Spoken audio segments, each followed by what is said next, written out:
रंग पंचमी का त्योहार मध्य प्रदेश में बड़े ही उत्साह के साथ मनाया जाता है। इस मौके पर मध्य प्रदेश के सबसे बड़े महानगर इंदौर में प्रशासन द्वारा घेर का कार्यक्रम रखा जाता है, जिसमें सड़कों पर निकाली घेर में लाखों की संख्या में भीड़ उमड़ती है और रंगोत्सव मनाती है।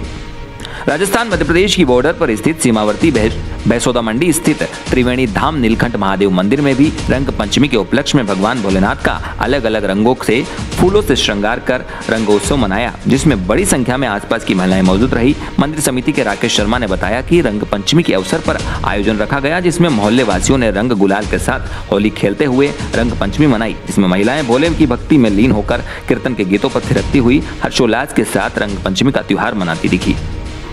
कार्यक्रम में प्रोग्रामकर्ता सविता गुता, करुणा सिंह, मंजू गुर्जर, उषा कुमारी, कमला देवी, लक्ष्मी मीणा आदि महिलाओं का विशेष योगदान रहा। बैसोदा मंडी से एसके मीडिया के लिए ब्यूरो रिपोर्ट।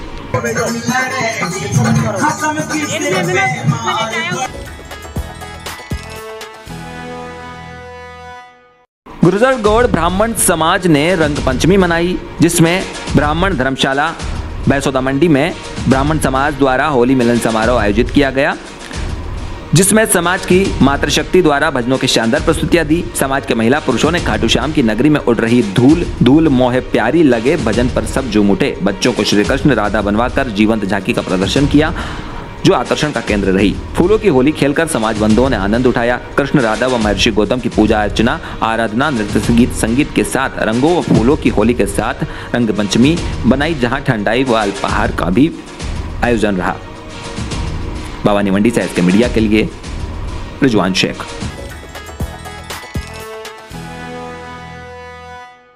झालरापाटन सदर थाना क्षेत्र के रलायती गांव में 11 साल की बच्ची की अत्यधिक शराब के सेवन से हालत बिगड़ गई, जिसे उपचार के लिए देर रात झालावाड़ जिला अस्पताल में लाया। बच्चे की गंभीर हालत को देखते हुए चिकित्सकों ने उसे PICU में भर्ती किया। दरअसल बच्ची के माता पिता दोनों कल कुंभकोट शादी में गए थे और बच्ची को उसका छोटा भाई घर पर अकेले थे। शाम 5 बजे दोनों जब स्कूल से घर लौटे, उसके बाद दोनों भाई बहन गाँव के ही एक खेत में धनिया बीनने लगे। धनिया बीन कर वापस लौटे तो बच्ची ने घर में रखी उसके पिता की कच्ची शराब की बोतल पीना शुरू कर दी। आधी से ज्यादा बोतल खत्म करने के बाद उसकी हालत बिगड़ना शुरू हो गई। उसके छोटे भाई ने उसके पिता को फोन कर सूचित किया, जिसके बाद पिता ने अपनी पड़ोसी दुर्गालाल को पूरी कहानी बताई। दुर्गालाल तुरंत उसके घर पहुंचा और 108 एम्बुलेंस की मदद से बच्ची को उपचार के लिए झालावाड़ पहुंचाया। शराब का सेवन करने वाली बच्ची कंजर समुदाय से ताल्लुक रखती है। जरायम पेशा यह समुदाय खुद ही कच्ची शराब बनाकर बेचता भी है और पीता भी है। इस समुदाय के छोटे छोटे बच्चे भी ऐसे माहौल में रहने के कारण बचपन से ही शराब पीना सीख जाते हैं। इस मामले में सदर थाना प्रभारी रघुवीर सिंह का कहना है कि मामला पुलिस तक नहीं पहुंच पाया। वैसे समय समय पर पुलिस कंजर बस्तियों में जाकर सामाजिक सरोकार के अभियान चलाकर इन लोगों को समझाइश जरूर देती है। झालरापाटन से एसके मीडिया के लिए फिरोज पठान। शराब पी ली थी, इसके बाप का फोन आया मेरे पास में, क्योंकि इसकी बच्ची को अस्पताल 108 से फिर मैं जलावर छोड़ना है, इसको एडमिट करवा के यहाँ ICU में। फिर मैं गया, ये तो कंजर शराब पीते हैं क्या? हाँ शराब पीते हैं, जो वहाँ जो किसी ने पिला दी इसको बच्ची को शराब, कहीं मिल गई इसको। झालावाड़ के SRG अस्पताल के मेडिसिन वार्ड में आज दोपहर एक मरीज ने छुट्टी देने को लेकर हंगामा खड़ा कर जमकर उत्पात मचाया, जिसके बाद मौके पर पहुंचे अस्पताल के सुरक्षा गार्डों ने उस पर काबू पाया। रटलाई के रहने वाले बाल मुकंद पुत्र उदयलाल को 5 दिन पूर्व पेट दर्द की शिकायत पर अस्पताल में भर्ती किया गया था। अभी तक उसका उपचार जारी था, लेकिन कल रात से ही वह अपने घर जाने के लिए छुट्टी देने की जिद करने लगा। लेकिन आज दोपहर तो उसने घर जाने के लिए हंगामा खड़ा कर दिया। उसने अपने हाथों से ड्रिप निकाल कर फेंक दी और अपने पिता व अन्य परिजनों के साथ मारपीट शुरू कर दी। बाद में मौके पर पहुंचे सुरक्षा गार्डों ने उस पर काबू पाया। झालावाड़ से एसके मीडिया के लिए फिरोज पठान।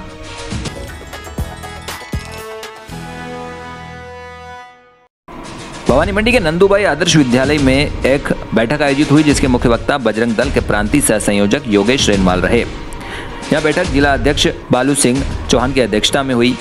रेनवाल ने कार्यकर्ताओं को संबोधन में कहा कि देश में प्रतिदिन अराजक घटनाएं बढ़ रही है, जिसका अपने स्तर पर विरोध जताना चाहिए। रेनवाल ने आगामी कार्यक्रमों की जानकारी देते हुए बताया कि राम जन्मोत्सव धूमधाम से मनाया जाएगा। वहीं हिंदू नववर्ष पर शहर के सभी मंदिरों में विशेष सजावट के साथ सामूहिक पूजा अर्चना करनी चाहिए।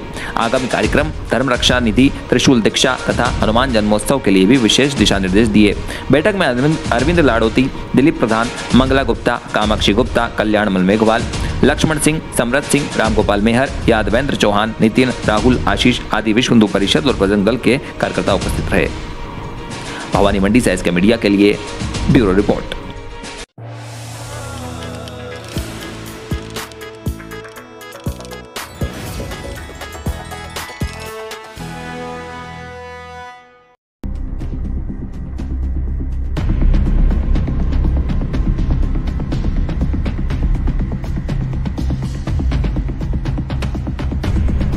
राह दुर्घटनाओं की वजह से कई तरह की चोटें लगती ही रहती है। कभी कभी हड्डियां टूट भी सकती है।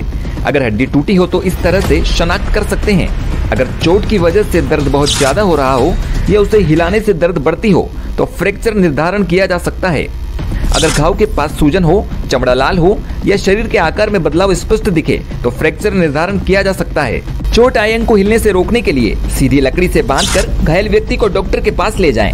एक सख्त लकड़ी को घाव के दोनों तरफ के जोड़ों से चिपकाए रखें। वो लकड़ी ना हिले, उसे चोट के चारों ओर कपड़े से बांधिए। चोट आयन से लकड़ी अच्छी तरह से सटा रहे, ऐसे बांधिए। राह दुर्घटनाग्रस्तों को सहायता करने से न कतराएं। तहे दिल से सहायता करने वालों को कानूनी संरक्षण दिया जाता है। मानवीय सहायक कानून के तहत सहायकों को कोई भी जवाबदारी करने की जरूरत नहीं, वे तुरंत जा सकते हैं। सिविल या क्रिमिनल कानून के तहत कोई भी सहायक को दोषी नहीं माना जाता। सहायकों का नाम या अन्य विवरणों का खुलासा करने के लिए उनसे कोई जबरदस्ती नहीं कर सकता। मेडिकल लीगल केसेस में भी उनके विवरणों का खुलासा करने के लिए जबरदस्ती नहीं की जा सकती। हॉस्पिटल के कर्मचारी सहायकों को रोकने के लिए या पैसे भरने के लिए जोर जबरदस्ती नहीं कर सकते। मध्य प्रदेश शासन की मुख्यमंत्री लाडली बहना योजना अंतर्गत पात्रता मध्य प्रदेश के स्थानीय निवासी हो, विवाहित हो, जिसमें विधवा, तलाकशुदा एवं परित्यक्ता महिला भी सम्मिलित होगी। आवेदन के कैलेंडर वर्ष में 1 जनवरी की स्थिति में 23 वर्ष पूर्ण कर चुकी हो तथा 60 वर्ष की आयु से कम हो।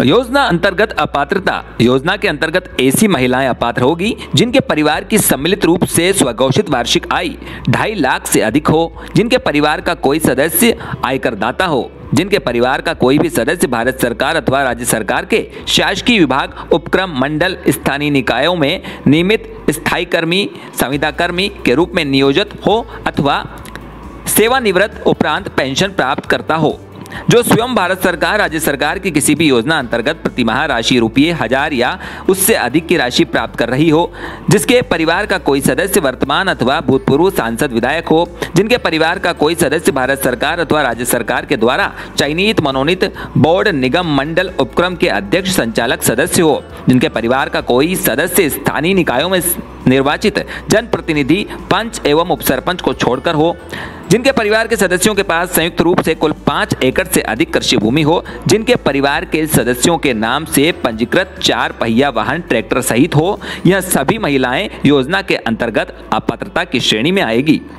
पोर्टल पर आवेदन दर्ज किए जाने हेतु अनिवार्यता: समग्र परिवार एवं सदस्य आईडी, समग्र सदस्य आईडी का ई-KYC सत्यापन, समग्र आईडी में आयु कैलेंडर वर्ष में 1 जनवरी की स्थिति में 23 वर्ष पूर्ण कर चुकी हो तथा 60 वर्ष की आयु से कम हो, समग्र आईडी में लिंग महिला हो, समग्र आईडी में महिला की विवाहिक स्थिति विवाहित, विधवा, तलाकशुदा एवं परित्यक्ता हो। अंतिम सूची के बाद भुगतान किए जाने हेतु अनिवार्यता: महिला का व्यक्तिगत बैंक खाता होना चाहिए, महिला के बैंक खाते में आधार जुड़ा लिंक होना चाहिए, महिला के बैंक खाते में डीबीटी सक्रिय हो। यही सभी होने पर अंतिम सूची पश्चात भुगतान किए जाने हेतु अनिवार्यता होगी। और अब आइए प्रक्रिया को समझ लेते हैं 6 चरणों में। पहले चरण में ऑफलाइन फॉर्म आवेदका की समस्त जानकारी प्रिंटेड फॉर्म में दर्ज किया जाना चाहिए। दूसरे क्रम में प्रिंटेड फॉर्म अनुसार पोर्टल में समग्र आईडी के आधार पर जानकारी दर्ज करवाना। अंतिम सूची में प्रथम अंतिम सूची जारी की जाना। आपत्ति प्रबंधन में ऑनलाइन एवं अन्य माध्यम से दर्ज आपत्तियों का समिति द्वारा निरीक्षण व निराकरण। 5वें चरण में अंतिम सूची में आपत्तियों के निराकरण के बाद अंतिम सूची जारी किया जाना व स्वीकृति पत्र जारी किया जाना। और अंतिम व 6वें क्रम में मासिक भुगतान में समस्त पंजीकृत हितग्राहियों को प्रतिमाह राशि का भुगतान किया जाना। मुख्यमंत्री लाडली बहना योजना की समस्त जागरूकता हेतु प्रसारित की गई जानकारी को देखने व सुनने के लिए धन्यवाद। नगर परिषद भैंसोदा द्वारा जनहित में जारी।